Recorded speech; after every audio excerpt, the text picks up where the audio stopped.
Welcome to the Lockdown Economy interview series, a social nonprofit initiative by the think tank AlterContacts to help small businesses and self-employed professionals overcome the challenges of the pandemic and reactivate the economy. My name is Francesc. I am a associate researcher of the Sustainability and Resilience Institute New Zealand. And today it is my pleasure to introduce our guest, Marie, who is director of the Seventh Generation Tours Akaroa.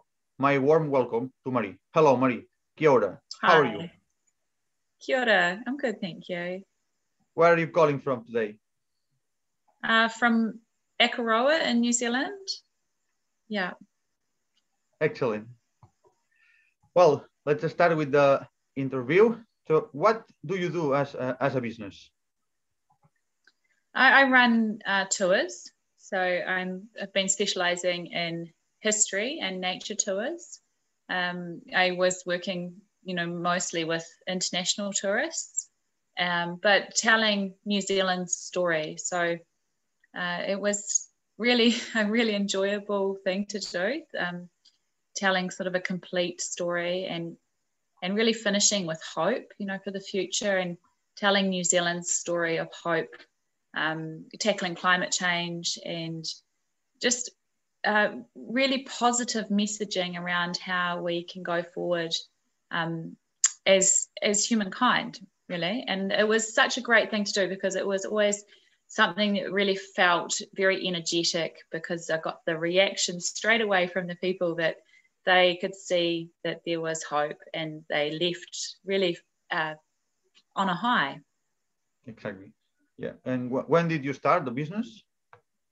I actually started in 2017 and had really only been running for 2 summers, 2019 and 2020, before COVID hit. So only 2 years, yeah. Exclusively on Akaroa, right? Yes, yeah, exclusively. It's the place I know, and so that was where I wanted to stay, and I wanted to keep it a really local tour. And specializing in this story rather than just providing, day trip excursion and sightseeing. That didn't really feel fulfilling for me. Yeah. And how specifically did the lockdown and the pandemic affect your business?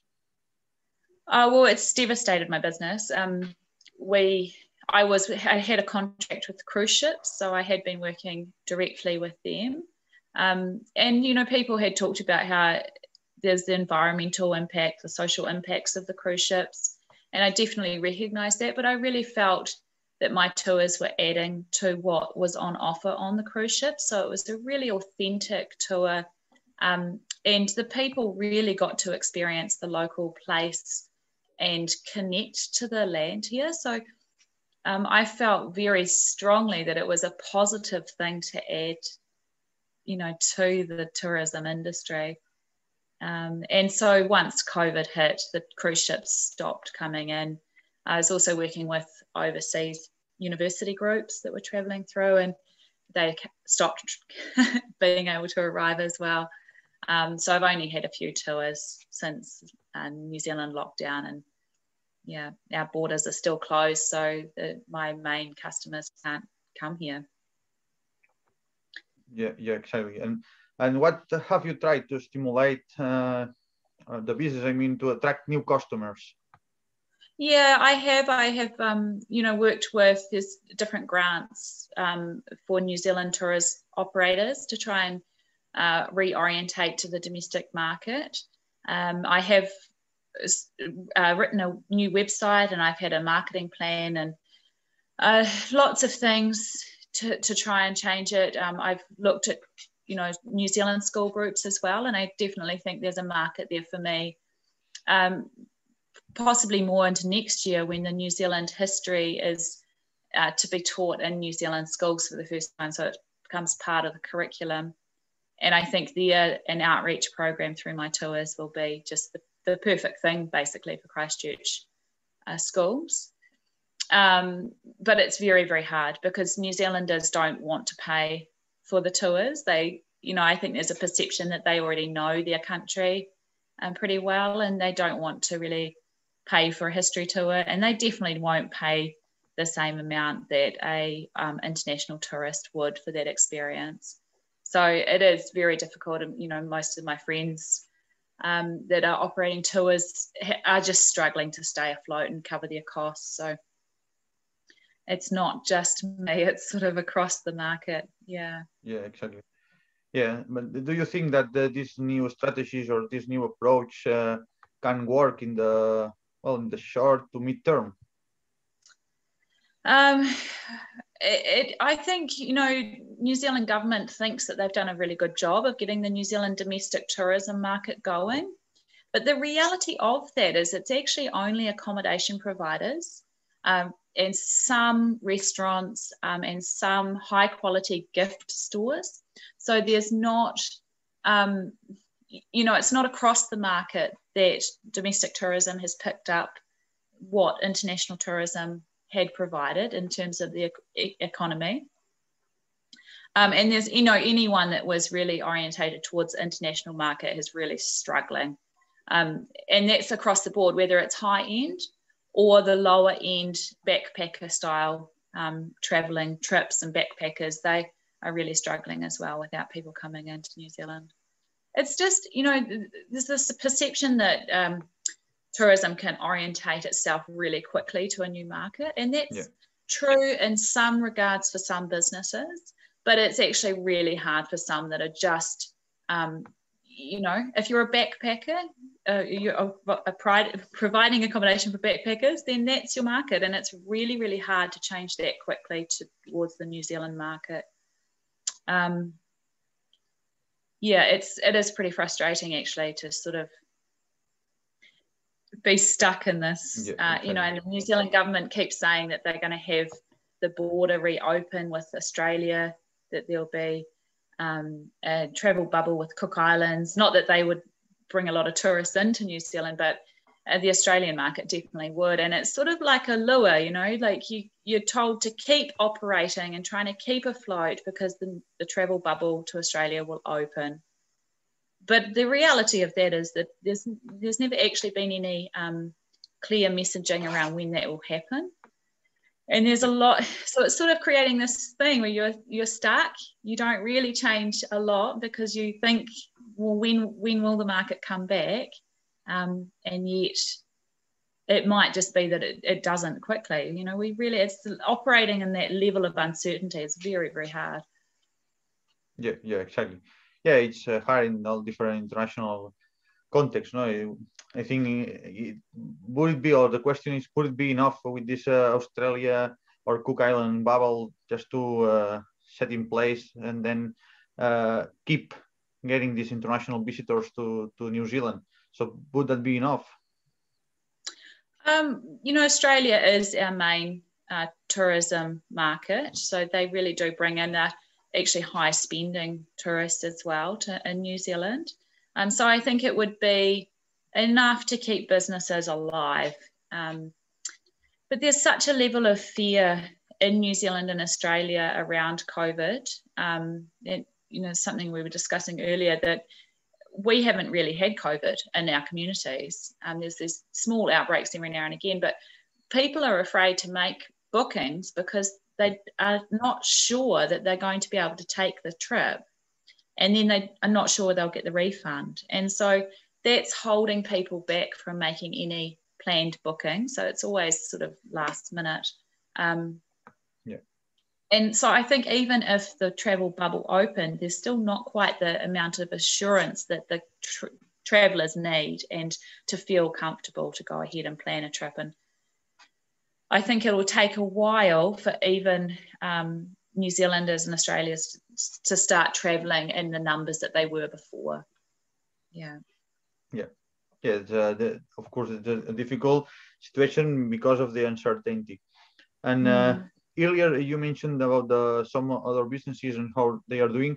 Do you have any specific example of, or do you know how your customers and competition are doing in the positive way? I mean, some examples of businesses or local businesses that are keeping alive properly during this difficult situation. Yeah, look, I can only really look at the Akaroa travel market. I've heard a lot of stories from other places, and it's hard to know whether that reported through the news is accurate or not. In New Zealand, it seems to be any destination that's further than a few hours drive from the main city is really struggling, because they're not getting people taking long holidays to go to those destinations, even though they're remarkably beautiful.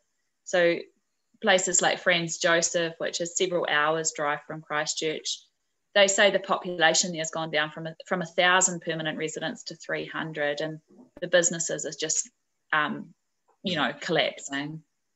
Whereas in Akaroa, we are very close. We're an hour and a half away from Christchurch. And so there is certainly a lot of people coming from Christchurch, especially for weekends. And we saw that right through last winter.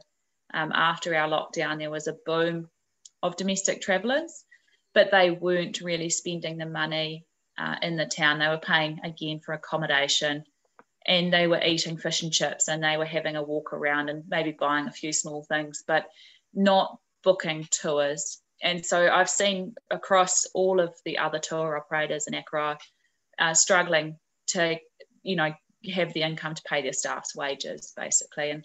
And I'm lucky that I'm, sole trader. So I've just been operating by myself, and I've got very low overheads. So my business can stay afloat because it doesn't cost me anything to keep it alive. For other people, it's much, much harder. And the government has also had this quite controversial scheme where they have paid $500,000 to the main or the biggest operators, the ones that they sort of see as they want them to survive COVID and be there when international tourism starts up again.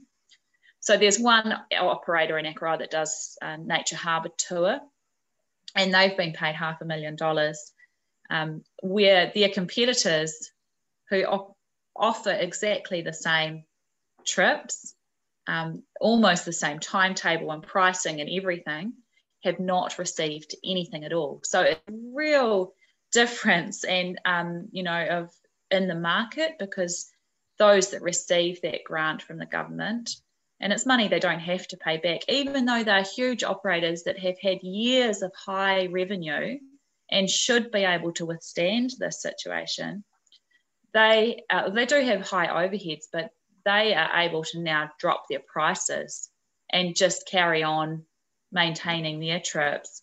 And it's really caused an imbalance right across New Zealand, right across all of the regions. Yeah. You are also mentioned earlier the situation of the business, how is the business going on right now, and some of the need, the need to refocus or reorientate the market approach. You are doing. Could you tell us a bit more about what you're planning for the coming few months for the new seasons in New Zealand? Yeah, sure. Look, I'm really trying at the moment to approach groups. What we're seeing in New Zealand is it's the older traveller who has financial assurance. They're getting the pension in New Zealand, and they are no longer, afraid of losing their job, or they don't have to pay a mortgage. So, the average age of travellers in Akaroa seems to be about 90.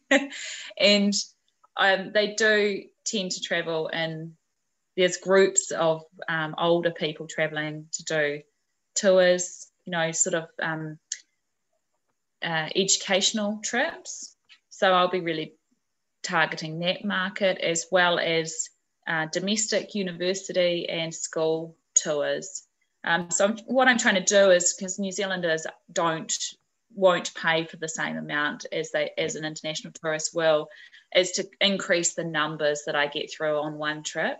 So instead of taking 8 people and having quite a unique experience, it's more looking at 45 on a bus, and still a unique experience because it's the storytelling that I offer, but that way it makes it more cost effective for me. And the other thing I'm really interested in is actually how do I get my story out there? How do I really tell what's unique about my business? And I see a lot of reports coming from the government now where they're looking at, they want sustainable tourism when tourism comes back in New Zealand. They're calling it regenerative tourism. And so, that's what I already am doing and have been doing for several years, about connecting to the land, connecting spiritually to the land as well as physically, connecting to the community that people travel to, but also looking at the environmental issues into the future, running a carbon neutral business. So all of those sorts of things. And I think it's probably a good idea for me to get registered as carbon neutral in my operations. And I really would like to look at how I can engage with the government so that they celebrate businesses like mine, because this is what they want, and yet it feels like this is what they want, but they're going to push it upon us, and try and probably make it a more taxed environment rather than, empowering the operators to make the change and to, tell these really important stories. Yeah. The important thing is like the story is unique, even the audience is changing. So that's the key point. And and the last question is like, could you please name 3 things you think you need help with? It's a really big question at the moment because it's a really, really challenging environment to be in. It's really hard to try and basically create a new business from scratch. It feels like, I've basically lost my old business other than the story I was telling. And so it's hard actually to focus when you're under such stress financially, and you just feel like you've got to kind of get yourself out of this situation that you didn't choose to be in. And so you spend a lot of time pursuing dead ends, and that's quite hard. So I think actually part of the response to that problem would be if there was more of a collective response to this crisis. I see that the New Zealand government has looked at this crisis from an individual level rather than a community level. And they have responded by creating jobs for nature and re-education in the job market. Most of that is actually around jobs that are male orientated, where it's women that have lost the jobs from tourism and across the COVID crisis. And it's really frustrating to see that when you've got a female leader, that they haven't seen the difficulties there for women, especially when you've got a little child running around. You don't have the time and the focus that you would otherwise to recreate a business. And so I feel that individual response of trying to create a response for a person to retrain and go into a new job is not quite right, because it needs to be support around a whole community that has lost their customers. And it's not just Akaroa, but a lot of these destinations around New Zealand. And I would really have rather seen some funding go towards a community developer that could go into those communities, be there full time, right through the crisis, have connections through into all of the different government agencies that would actually help the businesses know what's available, how to access that help, how to talk to each other, so that there's no network of support across tourism operators in New Zealand. And that's really hard because you don't have a collective response to policies that are coming through. And you also don't have a collective network of emotional support around this crisis. So, whenever I feel down about what's happened with my business, I do feel a little alone, and then you start to look at your own mental health. And again, it's not an individual mental health crisis, it's a collective crisis. And together, if we were able to have a network that we were supporting each other, but there's nothing coming through at all from the government. So I haven't seen any support around mental health. You know, if you go to the doctor's practice, there's absolutely nothing offered around COVID-19 and nothing advertised for tour operators in that regard. So that, I think, is the biggest thing. That level of collective support, keeping communities strong and resilient and together, because what we're seeing economically is that the individual person moves out of the community and that community is weakened. So I think if we had that, it's just one thing really, but if we had that, it would make a world of difference, and not just to me, but to people right across New Zealand. Yeah, thank you, Marie. Thank you very much for your kindness, and it's a very interesting conversation. Yeah, thanks, and Francis. We appreciate your availability and your time. And thank you to everyone who joined us today. Feel free to contact Marie using links in the description of the video. And we invite also you to like this video and subscribe to our channel, where you will find many more insights from many different countries and business sectors. We invite you to have a look. Stay tuned.